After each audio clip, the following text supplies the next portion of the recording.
So I want to stop that introduction there.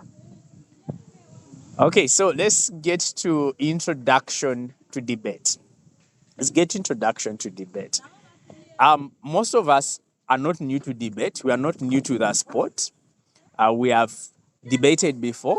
We have coached students who have debated and won. We have coached students who have debated and lost. We have coached students who met some judges that gave them feedback and they never want to debate again ever in their life. But then all these are moments of growth. We ought to be able to appreciate the sport and know that it's because of these debates that we're able to build very high critical thinking students. That at the end of the day, they're able to actually cause positive effect in society where they come from. Now, uh, we all know that largely when we engage in debate, this is a conversation. This is a dialogue in a certain sense, but also this is an intellectual activity of engagement on issues where one team ought to, speak in line with the motion or the resolution, and the other team, speaks against that resolution. So we interact in debate with what we call motions, motions or resolutions, depending on how you would call it.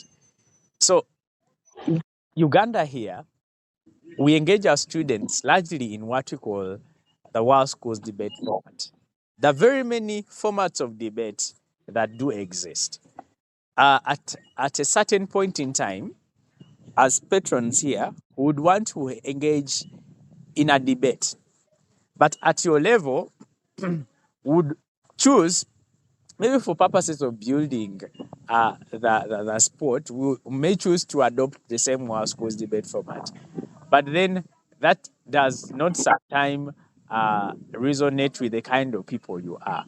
Would subject you to probably what you call the Douglas Lincoln debate format. Abraham Lincoln Douglas, which is another debate format, but it's in itself it's a one-on-one engagement. So we have issues. For example, if you want to tackle the question of corruption, we want to tackle the question of corruption, and then maybe teacher Isingoma wants to give us a policy in the fight against corruption, and maybe Mr. Aaron thinks he's going to be debating against the policy. So it's a one-on-one debate. You go do your research, present your case, and then he responds to your first introductory case. And then you present the body of your case, and he responds to the body of your case. And then both of you are able to conclude. So this is a one-on-one format of debate. And if you see maybe Donald Trump and maybe any other president in the US go one-on-one, that's normally Douglas Lincoln format looks like. It's very interesting. Um, Number two, we have the parliamentary or the parliamentary format, British parliamentary. In most cases, this is a format which is adopted by university students. And so at national level, at the East African level, but at African level, but also at the world's level. The also good for you, for some of you have not engaged in the BP debate format to know what it looks like. So with the BP debate format, you have a total, we have, first of all, like any other debate format, you have two teams.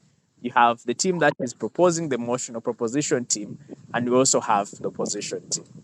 So what happens then is that whereas in the World Schools debate format, you have three students debating proposition case and three students debating the opposition case. In the BP format, you have uh, four people debating proposition case, four people debating opposition case. But the four people debating opposition case are divided into two. That means you have one team of two, and then that means you have two people times four. That means you have 4 people, but each of these 2 are independent teams. So you have like the first 2, which normally starts up the case. That is what we call the open government.